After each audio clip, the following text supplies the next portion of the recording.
Going to let them introduce themselves. Let's just go down the line. You can tell us a little bit about yourself, everybody. Hi everyone, my name is Nick Dodani. I'm an actor and comedian, and I am queer, and yes, I do count as Asian.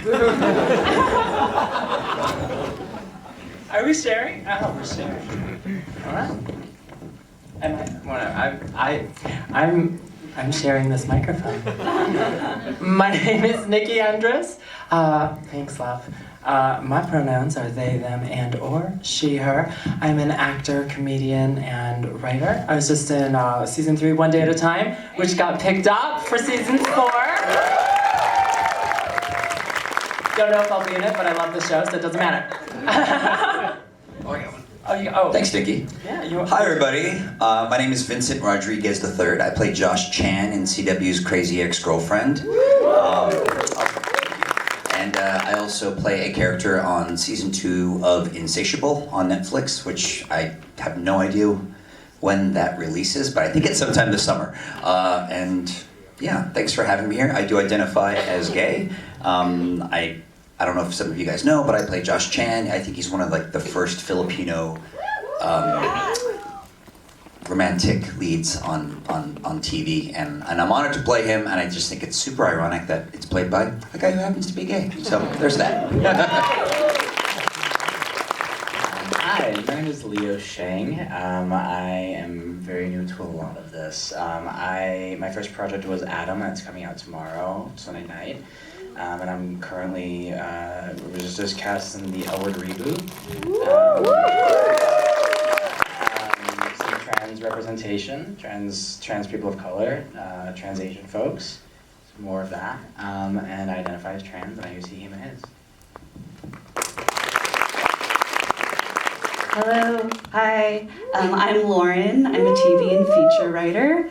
I am a writer on Nick's show, Atypical, and I've also written for Good Trouble. And yeah, working on some feature stuff for Disney Plus right now. And I'm bi, she, hers. Hi, I'm Vicky Liu. I'm currently a writer and co-executive producer on Superstore on NBC. I was also a writer on Marry Me and The Grinder, and I'm a lesbian. I'm currently developing still with Universal Television this year for television. Yes, give it up for your panelists. Awesome. And I'm Jiavani Linayao. I will be moderating this panel. I also co-produce the Gaysian AF show at the UCB Theater, so you can check that out. It's super fun. Let's jump into it, you guys. Okay, so we're all in the entertainment industry in different, just varying fields. How do you think that the industry has changed over the last 5 years in terms of queer Asian representation? And anybody can answer. If you have an answer, feel free to just jump in. I'm inspired to speak on that because it was exactly 5 years between coming out as trans and booking One Day at a Time where I didn't work at all. And part of that is representation, but from the trans point of view, it's also the language that we have to talk about trans experiences and gender diversity is still really new. And I feel really grateful that, I would say, the last 3 years or so, it's been just way better. I think the last role I worked on, initiating the 5-year time skip, was it was drag queen. There was no. Or rather, the awareness of speaking on gender diversity just wasn't there yet. And I think it was a few years ago, there was the Casting Society of America and Breakdown Services had an initiative where they worked with a lot of, with GLAAD and trans people in the industry to really get ahead of that and learn. And I've seen brilliant results from that effort, and I'm really grateful that those entities saw the importance in that kind of progressivism. That's great. Anybody else want to speak to that? Yeah, so similarly, 5 years ago, I think that's when we moved here to LA, and it was Crazy Ex-Girlfriend that got me to move here. And I remember auditioning for this part, and I was doing Here Lies Love at the Public in New York City, and I was a partial swing. I understudied Jose Lana, who's been in a multitude of Broadway shows, including King and I, and Spelling Bee, and I also understudied Conrad Ricamora, who's in How to Get Away with Murder, and understudying Kelvin Moon Lowe, who's now in Beetlejuice and who was in SpongeBob. So I was understudying my colleagues, my friends, and this audition came up, and the breakdown described me, but like me in a, like actually me, like described a part of me from my 20s that I don't usually see on a piece of paper, that I don't go into a room and audition for. So I remember when I auditioned, it was very shocking. It was a very simple audition for Josh. It was a meet cute, so it was when he runs into Rebecca in New York, and then it was a flashback scene of him and Rebecca when they were teenagers. These scenes were not the most complicated scenes, but the fact that they were written for an Asian male man in their 20s was a very big deal for me. And an even bigger deal for me specifically because I identify as a gay man, and in New York that's very common in musical theater. I know it's kind of funny, but it's super true, and I feel like this is the audience to open up this dialogue and talk about this theme. But I felt kind of already automatically ostracized because I knew, one, I haven't made my Broadway debut yet, so I don't have that kind of power. But two, I've never seen anyone have a role written like this. So what are the odds that I'm gonna be it? Or this could be mine. But I had auditioned enough and heard enough no's from TV and film at that time. And so when I auditioned, I just kind of auditioned the way I always do. And it worked out well, and it just kept leading to another callback. And I count my blessings every day that Aline and Rachel, after seeing my audition and meeting me, entrusted me with this part and didn't care that I happened to be getting married to a dude. You know, which you know, that's still a climb. You know, we've had a lot of gains, but I think it's now become more common for. We definitely know it's common for straight actors to portray gay roles, but to have gay actors, trans actors, you know, people from the LGBTQI community portraying straight roles, or representing our own sexual identity. I think it's just that we've come such a long way in the last 5 years, particularly in the last 3, I feel like, especially with a lot of projects that Ryan Murphy works on. And so I feel like we're in a really good place, and I feel like a lot of momentum is building, and I think it's becoming super unstoppable. And being in this room with all of you in front of us is a testament to that.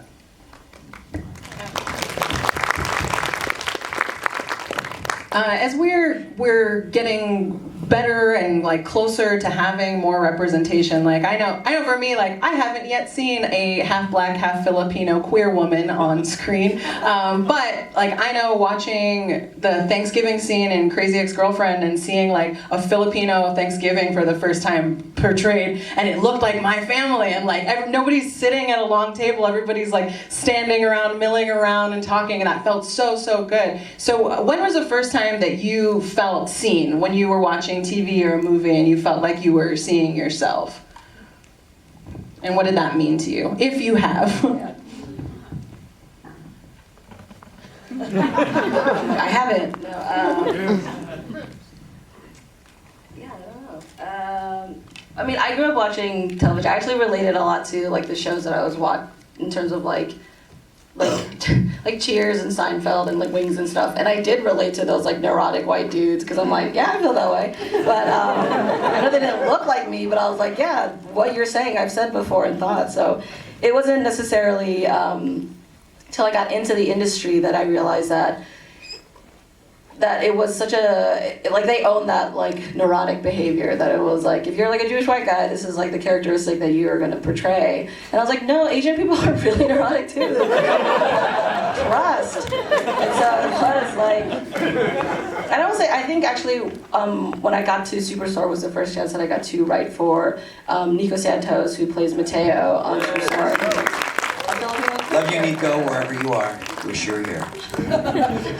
I know. So that was huge for me coming into that, just being able to write a character that is Asian and queer, and I was like, holy shit. And when we met each other, it was like this like instant bond, and we didn't know each other from before, but he was like, yes, and I was like, yes, and there was like instant connection, but we kind of knew that we were both doing something that was, you know, like just important to us and to like the community. So that was like, even pitching stories of that, like knowing what it's like to be an Asian person being queer, and like a small joke that we wrote that I'm not sure when into the show or not, but we talked about it, was just like a thing that Nicky says. He's like, if I fail, like all Asians fail, you know, all Asian queers fail. And like that sentiment, like when I was pitched in the room and people were like, is that how people feel? And I'm like, yes. There's so few of us that like, if you are out in the open or in the public eye representing something, there's a lot on your shoulders to like basically not mess up, or to like represent people, because you're gonna get people that like, well, that's not how I feel. And it's like, yes, of course, we're not representing everyone, but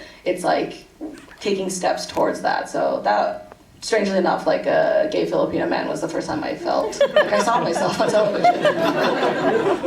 Yeah, I feel like we feel the sense of responsibility that we have to represent queer Asians. Sometimes it can feel like pressure. What do you do when you feel that pressure? I know for me, I try to remember something from, like, you guys can remember when you were a kid and the things you believed about yourself. They're not the same as today, right? Like, some of them are different, but some of them are still the same. You still hold on to that stuff. And I think now the difference is we're seeing more people raise their voice, more people who are willing to be brave and who are willing to tell their stories, to write. Kevin, where are you? Right, willing to write your films and to put it out there. I watched Kevin and Mary Poppins on Broadway and was delighted and inspired by him and his work. And I auditioned for that show and did not get it many times. I hate you, Kevin. So much. No, but like, that was hope for me. And I went, hope. I'm in New York, I'm gonna pound the pavement, I'm gonna hear 50 no's before I hear yes, maybe 100 no's before I hear yes. And I still hearing those from that region of my career. But I grew up on watching Rufio and seeing Dante play that role in Hook. I grew up seeing Paolo Montalban as Prince Christopher in Cinderella. And those are my little glimmers of hope. I went to theater school and I went to the auditions, and you just keep going, and hopefully you get to a point where you're so fed up that you decide to write, or you decide to produce, and you decide to, I don't know, like spend money you don't have and produce a film or whatever. But I was on a show that with a person, Rachel Bloom did that. And so for me, I kind of see it as, I'm a part of a community where we've seen what happens when you believe in yourself, or when you put it out there, or when you chase after your dream. It doesn't happen overnight. Rachel Bloom worked coat check to pay for those films she put on YouTube. And she did a bunch of things on YouTube before anything ever happened with it. And that's something I was never willing to do. And I think it's that question of, what are you willing to do to feel like you're celebrated, or feel like you're being seen, or to feel like you're a part of your community, or that you have a dialogue with your community. And I think until you feel that fed up, or you feel kind of like you need to break out of whatever that limitation is, you're gonna kind of stay there. But right now we're all kind of having our own awakenings, and now kind of leveraging, and now it's kind of, and it's happening in this room, in this building, and it's Outfest. It's Comic-Con too, but it's Outfest. But we're all here to do that, and I think this is a part of the progress, and progress begets progress, so let's just keep trying to chase after what our stories are, and supporting those that believe what we believe. And I mean, like I said before, and I'll say it again, so much has changed in 5 years and in 3 years. And but I think it's always important to remember, there's always that struggle, there's always that turning point where you make a decision and it turns into something awesome. And you don't get to know, you just have to take a leap of faith and hope for the best.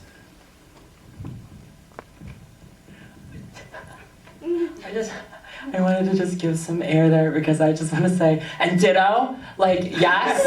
Yes, Nicky, and ditto. And because listen, you inspired me to, because I'm feeling a very similar thing with the state of the industry right now for many of us who are diverse or intersectional, and that even the spaces are being made for us, even in small ways, right? So largely white male writers' rooms are looking for women of color and queer people and gender diverse people. And, you know, so the room is being made little by little, one spot, one job in this production, or one network Netflix really, decides to be a leader. We're calling it out, it's Netflix. Right? I mean, internationally too, Not right? surprised. Yeah. Oh yeah, So, I mean, it's Netflix extra UK. important. So it's even more than just, you know, we in this room. But, you know, the previous question too, the representation, we were all kind of took a pause, like what were those moments, and what you just said about hope, right? Like little glimmers of hope if it wasn't just our Black Panther moment, right? And I was thinking about, I was actually talking to one of my friends who's here today, also a lovely Asian performer, how, you know, it's kind of funny, we have extra intersectionality as Asian people and Asian people in America, whether we're Canadian or American or you know, immigrants or dual citizens. So even the diversity within, I think, Asian filmmaking and everything can be hard to comprehend for people who are not us. And I mean, I'm adopted. I was raised, I'm a banana, okay? I'm yellow on the outside, white on the inside. I can say that here, and y'all know that I say that with love. You're not alone. Right? My parents are white. I grew up in a cornfield in Wisconsin. I thought Connie Chung was my birth mom. Only Asian person I ever saw on TV, I swear. From like ages 3 to 4, I just thought, yeah, she's a career woman, that's why. You know, no shade, Connie, I understand. It was one of those things. So then Margaret Chow's show came on, and my sister and I, who's also adopted, we looked at each other and we were like, the fuck is this? And she has an American accent. Our glimmer of hope, Christy Yamaguchi, when she won gold, and it was I forget her name now, the silver medalist, the Japanese winner. 2 Asians won figure skating, I think in 1992, 1991 or something. And Christy Yamaguchi is from California, and she sounds like she's from California, and that for me was just, oh, we exist. There's more than one.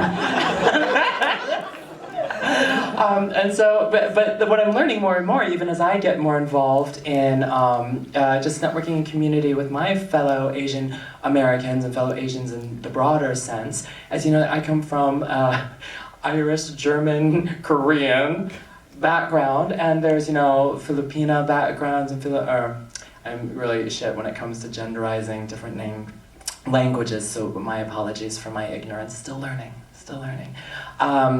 Yeah, so whether it's, you know, and I would go out for basically several seasons asking me, you know, who's there, who have you talked to? I was like, you know what, you need to chill. I can't deal with like... So are you not going to answer any of those questions about L Word?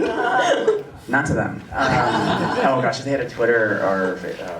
but so I guess to answer your question though, I think, you know, I don't, in some respects I have a very non-traditional, non-conventional Asian experience in the sense that, you know, I have an Americanized Asian experience with interactions and microaggressions, but I have also not been in a position of worrying in the same sense that some folks with Asian families might, or the way that we assume some might. And actually kind of going back to something that was said previously about a lot of pressure of being like, okay, if we fail, we all, like, if this sucks, we all suck. There are so few, I mean there are few trans masculine Asian folks in media. I mean, we're seeing more with Ian Alexander on the OA and Chalamet and DC's The Titans, and hopefully that's going to provide more of a range of experiences and stories. But we're also very much thinking about this, and my character, who is Asian, I mean, I don't know how I couldn't be Asian, was conversations about what his name means, and I know like the 2 characters I've have you know, conversation of last name. Because, you know, my last name is an Irish last name. And I go by my middle name because it makes me feel very connected to my culture, but my last name is Irish, and so when we're having conversations about, sorry, this is a tangent, about last names. I was like, okay, well, you can't just pick a random Chinese last name. I mean, are we talking about like, oh, is this family first generation, second generation? Are they immigrant? Where in China did they live? Because last name is also like so tied to the social class, and like social class is regional. And so we're having, what does that mean in terms of representation of a single person and yet an entire community, unfortunately. But to answer your question, my parents are pumped.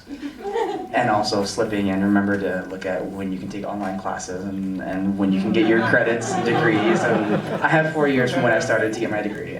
But yeah. All right. What shows and movies are you liking right now, for their representation or otherwise? What are you into? Sorry, I'm gonna be that guy. Can you re-ask the previous question? Was it harder to come out to your parents as queer or to tell them you were going to work in TV and film? Can I answer that question before we move on? I'll allow it. Thank you. Yeah, to all of that.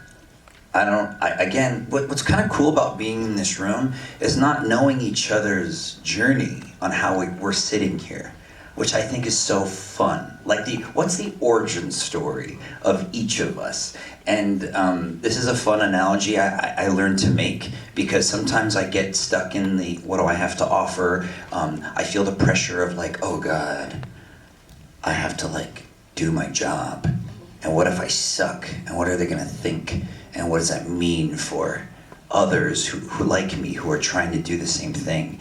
And I do think that, I absolutely think that, but the way I don't like let it paralyze me is I do think back to how I grew up, and then I look at other celebrities or other successful people, and I try to look up their origin story, and I go, you know what, this is funny. These are all like movies. Like in every movie, there's a turning point where the character makes a choice, and all of a sudden they're never the same.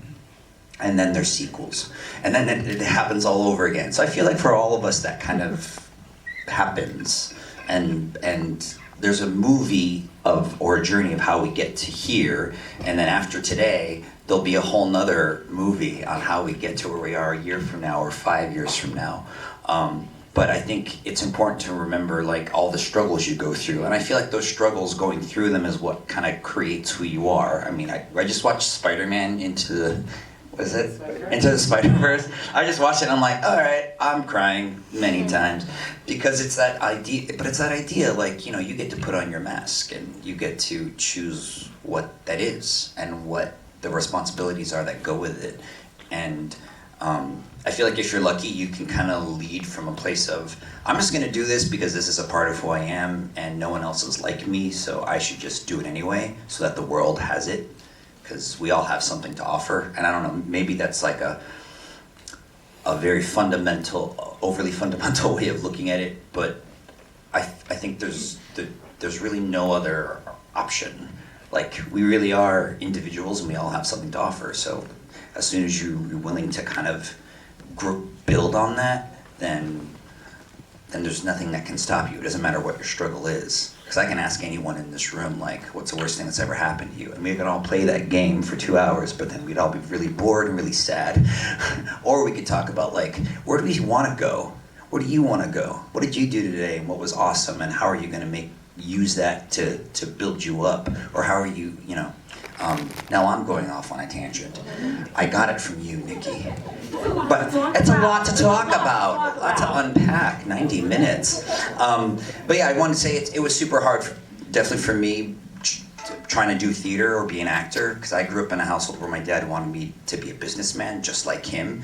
And unfortunately, he passed before he could ever see me achieve this dream of being a working actor on television.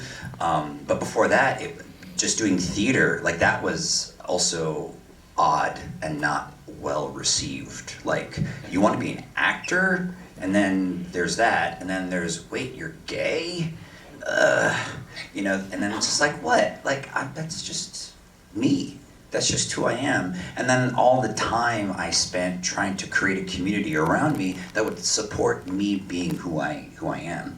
And that journey, again, still hasn't ended. Every day I'm just trying to level up and be more present and authentic and it's not easy, but I think obviously it pays off in a sense because we all end up kind of stepping up, entering the room, getting the job, and doing our best, and then we end up sitting on panels and sitting in front of you guys. So The society on Netflix is fabulous. that's what I've heard. Next question. Any other shows? Sometimes it's fun to like just to know like what's happening. There's so much content. There's just so much to watch. So it's like I know I find myself like yelling into my roommate's room, just like there's a super good sex scene in Tales from the City. Watch it, you know. Just like you know, it's fun. So just like what's exciting to you right now? Yeah, you, Nicky. I actually have a segue sort of thing where I'll bridge. No, please. no, No. no, Okay. no, All no. right. To this lady who's making noise. I'm joking. You fine. You good. Yeah, go do your segue. Thank you. Just responding to something that came up for me during what you just said about showing up and booking the jobs and putting yourself out there. The other side for me is like the sharing that happens, right? Because when we all rise to the occasion and do our best and do the hustle, there's another queer Asian audience member who wants to become a storyteller or a creator or whatever, who gets to see that, and it gets to be this hopefully building sort of snowball effect. And for me, that happened, oh gosh, now I just lost. It was a beautiful segue too, I'm promising you. It'll come That's back all right. to you. It's What's your okay. favorite show? What's your There were favorite three show? parts. My favorite. Well, I was going to talk about One Day at a Time, but oh, and this is why, right? Okay, so bear with me. This is relevant. I'm of the Oregon Trail generation. Right? So if you're not familiar, I'm of the age where I grew up at the same rate as technology. I had an analog childhood, I had a record player, and then by the time I was in college, I was stealing MP3s with Napster. So, it's like the same, like my adolescence was cassettes and CDs, and then my adulthood went digital, right? And similarly, I feel that coming out, I didn't so much come out as an artist or as a trans person, as much as I learned words and concepts to describe my innermost experience to others. It was, looking back, it was obvious. It was so obvious, but nobody had any language for it. And this is my segue. It brings me to shows like One Day at a Time, which I consider borderline edutainment, right? Where there's a very conscious intention with from the top of production, like you had just mentioned, from the top of the production all the way down to scripty and any extras and on set for like day players, right? From the entire ladder is devoted to opening hearts and minds and telling true, authentic stories from specific cultural points of view. And in One Day at a Time's case, it's including Cuban American immigration, being a cis straight parent of a gay child who is dating a non-binary person. And there's this one episode I love where Penelope, the mom, she loves her daughter, she feels very supportive. She knows that she wants to be okay with it, but something in her gut, she's not there yet. And the whole episode is not so much about the super confident, woke Elena, the daughter, who's like out and proud, but the journey of the mom and working through how much she loves her kid, but not quite understanding the queer experience. And I feel like it's these kinds of moments where we get to, it ends up, from my point of view, it ends up educational, but like not in like a crappy sort of like shoehorned way, in a way that feels affective, specifically because it's based in character. It's based in creating situations and relationships that we care about and that we can see ourselves reflected in. And I think that the most successful thing, and this, again, I'm not just plugging One Day at a Time because they hired me. I liked them before that. Because they were it's that universal factor, right? So I feel like we've talked about today how we feel a certain kind of pressure and responsibility or calling to represent not only our own personal point of view, but that of our community, our people, and sort of the broader queer and Asian minds and hearts in general. But I think that there's that special place in storytelling, which I might argue is the purpose of storytelling, is when you are able to take something so specific and probably even alien to a large swath of the rest of humanity and frame it in such a way that everybody who watches it is like, oh, I've been there. That's me, right? And I think it's that sort of like beautifully twisted mirror that allows us peeks into cultures and minds and experiences that is impossible for any one person to experience directly, one-to-one in our lifetimes, right? So thank goodness that there are, this is one day at a time. Hire me, please, again. So, Are the creators of One Day at a Time in this room? Are there? I think they just signed I think I just heard them sign a check. I'm gonna be tweeting you later anyway. I heard so you know. postage. It's sent. It's sent. So I guess in conclusion of that segue, that circular, thanks for bearing with me, is that I think it's just an interconnected thing. Like the more we feel called and the more space that we claim, whether it's made for us formally or not, the more space that we claim and take up, we connect to other people, not just people different than us, whose support we also need, but people like us, who can feel inspired and empowered and hopeful that they too, like, why not me? Right? Mindy Kaling's book, right? Why not me? Yeah, exactly. Why not me? And you know what? I'm gonna end there. Well, I'll help because you said Tales of the City. I just watched it, and I feel like it did that for me as a viewer, and I loved it, and I love that in shows like Superstore, or like when I discover a new show that does that. What you're saying, it frames it and it kind of creates the everyman, but it's not man, it's every person. And then all of a sudden, the story that's on the screen becomes your story. And you go, oh, it doesn't matter that they're different than me. We are still living kind of the same struggles, or like I can totally relate to that. And it's cool to see TV shows doing that more and more and more. I'm trying to think of more TV shows I watch that do that. I was gonna say Pen 15 I really enjoyed. Yeah! That was a show that, not queer, but like the Myerskin character, I was like, oh, that's me. And it was one of those shows where you watch it and I loved it and hated it at the same time, because I was like, oh, this is exactly what I should have done this. But no, but that, if you haven't seen it, I think everyone's, that's like a show that's, I think, doing just really well and doing really good representation, but also telling funny stories. Okay, cool. So not everybody in this room is in entertainment, but I think like even by being here at this panel, like we're saying, I want to see more representation like this. So what do you think a person that's not in the entertainment industry can do to support us and support representation in the media? I'm on Venmo and PayPal. I can give you the deets after the panel. Isn't it just on your Instagram account? That's what I thought. No. Oh, yeah, I should put it there. You should just put it there, dude. Yeah, is that what you do? Yeah, that's what I do. Does it work? No. Yeah.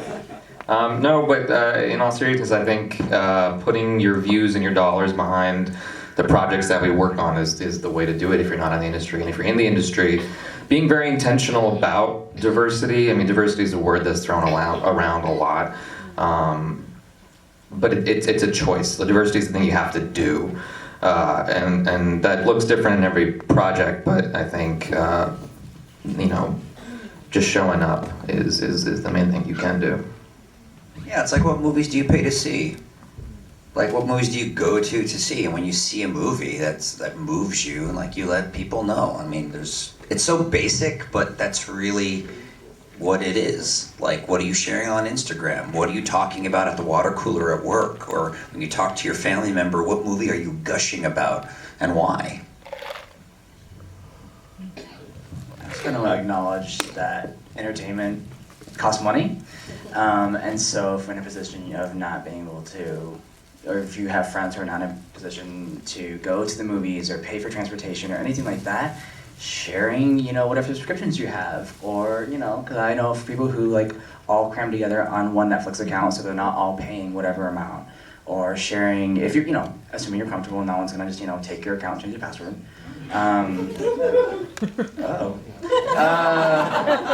Someone's gonna do it now. Or your Amazon Prime or Hulu, whatever subscriptions you have. I think that's also a piece of it, is similar to paying people, making stuff more accessible. So I know that this is for those who are not in the industry, but I think streaming has become such an integral part of the way we consume media. So sharing that.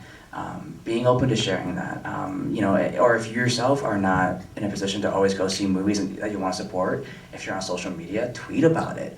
Tell your friends who can go see it, like to go and spend the money on it. I think that's something that, it's really easy to say that we should be financially supporting, and I know that in a lot of times we can, but I think for those of us who can, or for those who have been in positions and moments or in between jobs or whatever, and still want to support that media, how do we do that? How are we making that available to folks? Because it relies so heavily on people subscribing to things, and like the show I'm going to be on is on Showtime, and I had no freaking idea you had to pay for that. I thought that was like, if you have a cable thing, you just channel 102 or something, I don't know. Assuming you have cable, all these assumptions about money that we're paying to watch these shows. So yeah, and I know that Showtime's a competitor to HBO, so I'm sorry.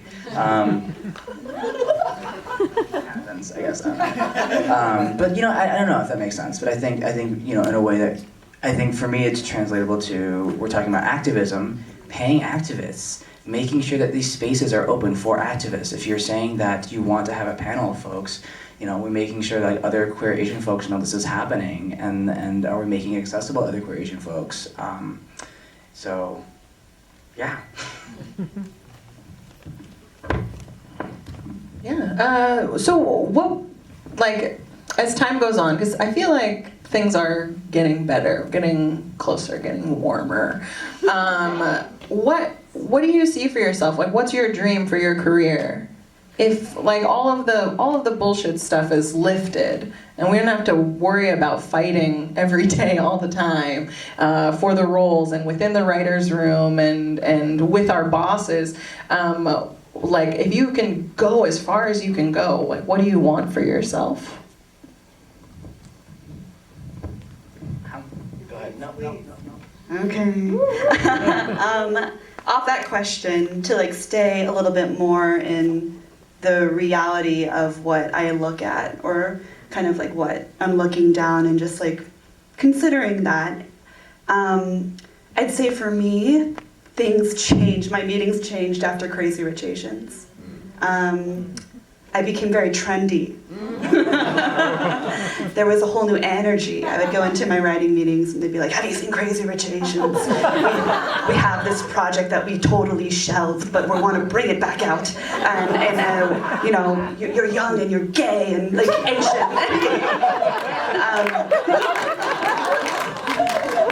And then it's weird because you think about yourself and your career and what you want, and you want to work on projects, and it's a weird thing when you're suddenly put in a position where opportunities are available, spaces are being made for you, but then it feels a little weird, or it feels like they're capitalizing on you or extracting you or truly using you for your gay Canadian musical comedy, when you're so you're seeing everything around me, and kind of just trying not to get too in the head about it and be well, maybe the intentions are a little weird in presenting this project, but how exciting it could be to work on this project and actually bring authenticity and stories out through these means. So I feel looking forward, that's a huge question I'm asking myself, and I feel a lot of the queer Asian writer friends I have who are around my level are asking themselves too,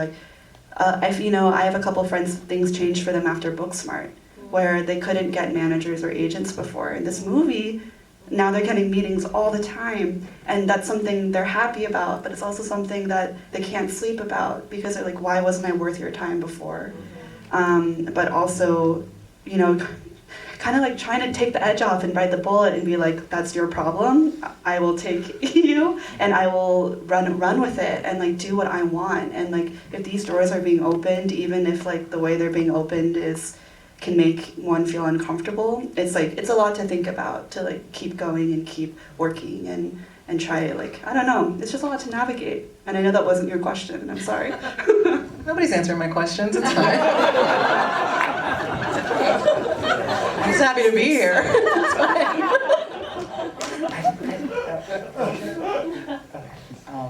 I think 1, 2, 3, go. Oh God, Jesus. Sorry. I think it's really hard to. I mean, again, this is my second job, and so I'm kind of not really sure how to navigate so much of this and what I want. I know, like on a macro, social working macro community level, I want to show that like. I want to be able to be someone that, writers or producers see, like, more Asian actors, yes, more queer Asian actors, yes. I want the representation that I'm involved in to not be, become a blanket, but I also want it to be something that people think about. So I have these kind of like external goals for myself, for what my work does. But like on a very like simple, like I want to be in like a fucking Marvel movie. I want to do something. I want to have fun. I want to tell fun stories. I want to tell fun, meaningful stories. I mean, Marvel's not always like this narrative like great feel good thing, but it's fun. And I think that it's okay to want a balance of yes, there's this work that we have to do, but I also want to enjoy it. I want to not be the one to have to carry this with me. But recognizing that in some places I will be, and that whether or not I choose to engage in a conversation that day about what diversity means, is something I can learn to say no to. I think I think that we have this privilege, but I think it's okay to want to take a step back from that if we're the only ones having to do that. But yeah, I want to just make fun. I want to have fun. I want to be happy. That's a very broad statement. Yeah. But that's real though, because like we do all of this stuff because it's fun, because it lights us up and we love it. But then there's this burden that we constantly have to carry that's coupled with it. So I think that that's so real to just like, I would love for it not to be so important all the time, so I can just have a good time doing the thing that I love. That's real. Yeah, and I would say, not to be a bummer about it, I think we are making a lot of progress, but I will say, I think it's always like kind of 2 steps forward, 1 step back, because especially this pilot season, there were, I think, like 3 network pilots that had strong Asian casts, 2 Asian, like full Asian stories, and then my pilot had an Asian lead, and so it felt like monumental in this moment. We're like, look at all these projects that got greenlit and we're doing pilots, but like none of those pilots got picked up. So it feels like there is some progress, and some networks are willing to greenlight it to a point, and then it's not to say like it was because of racism they didn't, like the project still has to be good at the end of the day. So there's a lot of factors in it, but again, it is like there is a little progress, but it is like, are people just looking for the Crazy Rich Asian where it needs to be as glamorous and needs to be like a cast full of like incredibly good looking people, and like it has to be this kind of like exotic story that you've never seen before, versus can you just cast Asian people in roles? And being Asian is a part of them, but it's not like the entirety of their story, and not entirely. It's like their point of view, certainly, but as much as anything. So it's just like it's there, and like this is amazing to have this like cast of actors, and having like Lauren's a fellow writer. It's just like we're getting there, but it is like very small, and like ultimately, yeah, I think I would like to make a project where I don't feel the pressure to, because I was able to cast an Asian lead in 1 pilot, I really did feel like, oh, am I ever going to be able to do that again? Or is it going to feel like a thing that I have to be like, well, you did that already once and it didn't work, so you really want to cast another Asian lead? Where it's like, well, it just happens to be like, but you can cast like a white guy over and over and over and over, and no one's going to say anything, and the same white guy over and over, so it is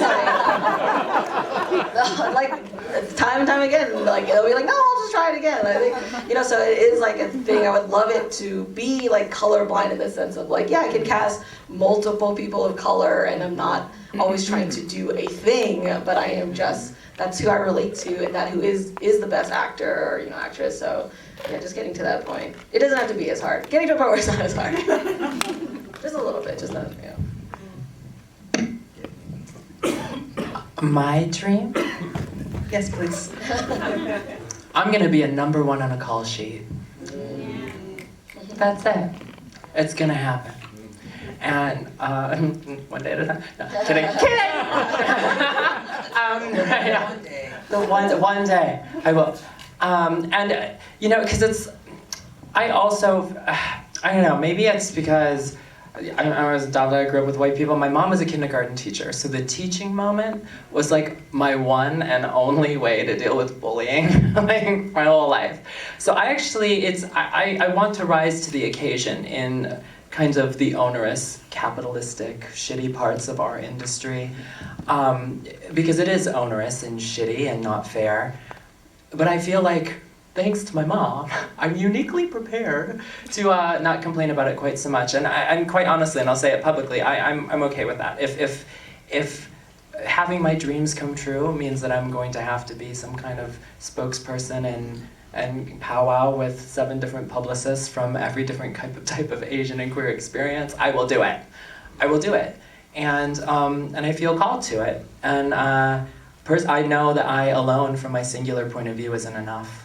It's gonna be a collaborative effort, but if anyone has words that they want to get out there but don't want to say them themselves, send them my way. Make me a #1 on a call sheet. Anybody else want to talk about their dreams? Nick, what's your dreams, bro? I want to reach a point in my career where I can leave LA. And do what? Just live on like a ranch somewhere, and like fly out. I mean, white people get to do that all the time. There's so many awesome white ranch owners. And it's a dream of mine. Would you paint the ranch white? What? Never mind.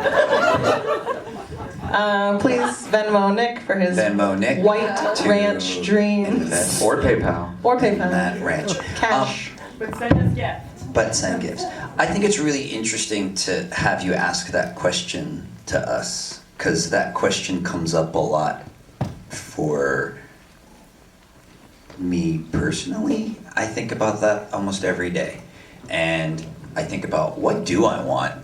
And then what's kind of neat is what I realize is you kind of have to know what you want. You kind of have to know what your target is before you start aiming. Does that make any sense? So, yeah, I would love enough capital to own a ranch. I would love to be #1 on a call sheet.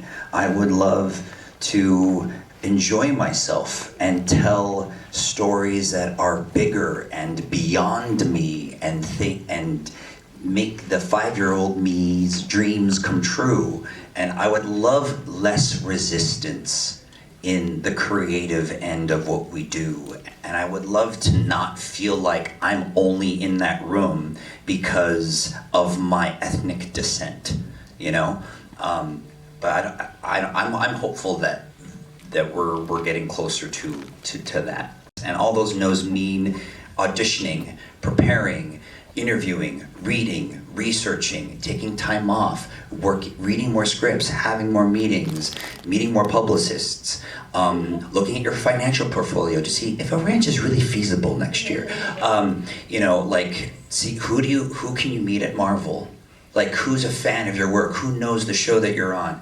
I feel like it's at the point now where it's like, if you really want something, focus on what you can do to get it, and be that person that could be the one that changes it. It's that concept. It sounds so silly, but it's like, there should be this idea of what you want in the world, and then how can I be that person who can help make that happen, and what can I do? And if that list isn't very long, how can I grow that list? And I feel like by us being here, it's already a part of that. But I think it starts off with that question with yourself, and like, what are you willing to do? And every day, what's on that to-do list? And that to-do list never goes away. It's like, don't keep working till the to-do list is empty, because it's just, you cross one thing off, you add 4 more things, right? But eventually, you get to a point where something clicks, something connects, and then you can leverage that and then keep going. I don't know, I'm a huge fan of the progress principle. It's also just something that just happens, but I think none of us would be here if it weren't for that. If it weren't for that step, or that one little leap of faith, or you know, it might not have been a ranch in the beginning you thought of, or Marvel, or the number one on the call sheet you thought of, but whatever you thought of got you here. And so whatever that is, like, try to do that again, or find that again. Bonding on Netflix is also fabulous. So we're coming to the last 15 minutes of this panel, so I'm going to open it up to questions from the audience. Yeah? It's for Nick, actually. I'm wondering how your experience as a South Asian person differs from people who are East Asian, because we seem to get lumped. We don't get included in the Asian circles for some reason, because it's just different. So that question was, how does it differ as a South Asian in entertainment as opposed to an East Asian? How is your experience different? By show of applause, how many South Asians are in the room? That sounds about right. I'm glad you brought that up. I think, you know, in a lot of Asian American circles, especially in the entertainment industry, the focus is on East and Southeast Asians. And, you know, I'm the only South Asian on the panel, one of the 3 South Asians in this whole room. And I think it's an issue. I don't really know how we fix that. But it is absolutely an issue. And I don't know. I really don't. I think we need to organize better. I think as a community, I think part of the answer is bridging the gap between South Asians and other Asians. Part of the answer is building our own things, and not worrying too much about being included in spaces that we've been excluded from for forever. Yes. Hi, I'm Jason Stewart. I'm the National Chair of the Screen Actors Guild LGBTQ Committee, and I'm watching the panel. Very excited for all of you. My question is, in the last year, I've been doing a lot of press talking to people because of Pride. You know, this is the 50th anniversary of Pride. And I've been talking to a lot of people, you know, and they always say, you know, because I've been out for around 26 years. And when I see you're all young, you're beautiful and thin and happening. Thank you so much.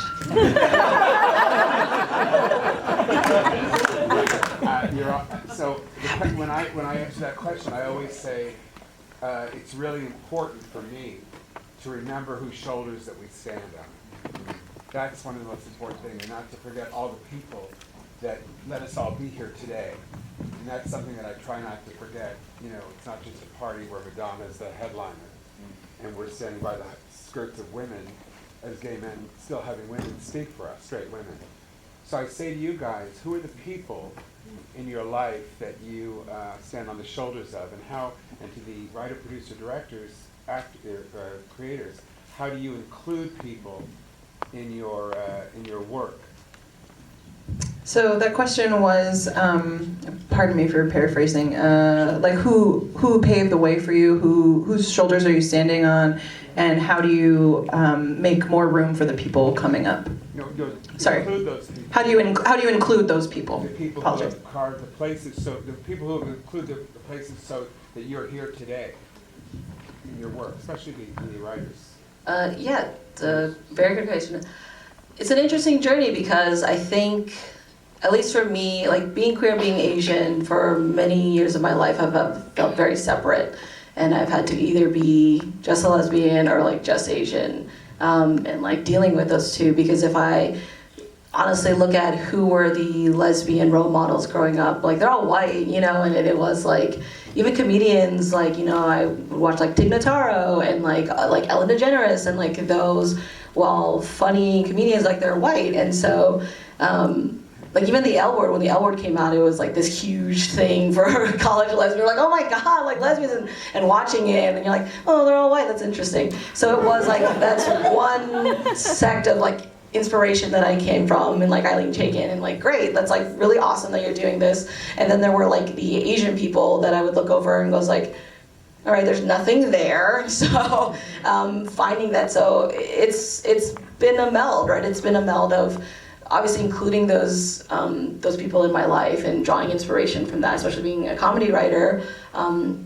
Definitely learning a lot from those people, and then looking towards, strangely enough, if I think of my Asian inspiration, it sounds very cheesy, but I just look to my family members and like my grandmother and my mom and like my aunts who really raised me to be a strong woman, you know, and like that's what I take in terms of my writing, in terms of how I perceive women and the roles of women growing up, and how even for them, how they thought of me as a girl growing up, of being like, coming out, you know, so it's like, it's a meld of like finding these like white lesbians that inspired me, and finding my relatives and like melding them together and becoming the ultimate Asian lesbian. It's my role model. That's my Like role, Voltron. you know? The next Marvel movie. But no, Voltron does have all like, colors, Like, so. It is finding those people, and like even going to these panels, like I've met already like role models, you know, and it's like even people like asking questions, like it is that just like being out in the industry, you're just meeting more people, and there are people that have been doing things for years and years, and their names are just not out there. When you meet them, you're like, oh my god, you've been doing so much, like why are we not talking about you more, you know? And it is doing that and just bringing those people to light. Karen Williams. Yes. Don't forget Karen Williams. Karen Williams. Brilliant black woman lesbian comedian. Vicky and I also were involved in an incredible organization called Tuesday Night Project. Yeah! And that is the nation's longest running Asian American performance series. It's been going for over 20 years now. And I think that that involvement was separate from the writing space, but being present and hearing the voices and the knowledge and the leadership of our elders and those who came before us, and just doing the best that we can to be conduits, because we do have that privileged space in the room, and to remember everything that's been done, everything that's been said, that often goes unnoticed. I'll never forget the big women's march, the first one here in LA. I marched with these Asian American elders who are like 80 or 90. They are going for it, and they have been going for it since they came back from the camps. Like, they have been going, and they go unseen. And it was astonishing to me to look at my Instagram full of my peers posting, and to be marching with these folks who were like, we should probably take a picture for the paper. We should probably take one for the local paper. And like how humbling that is, that this is the work they do every day, and they're like, let's take a photo.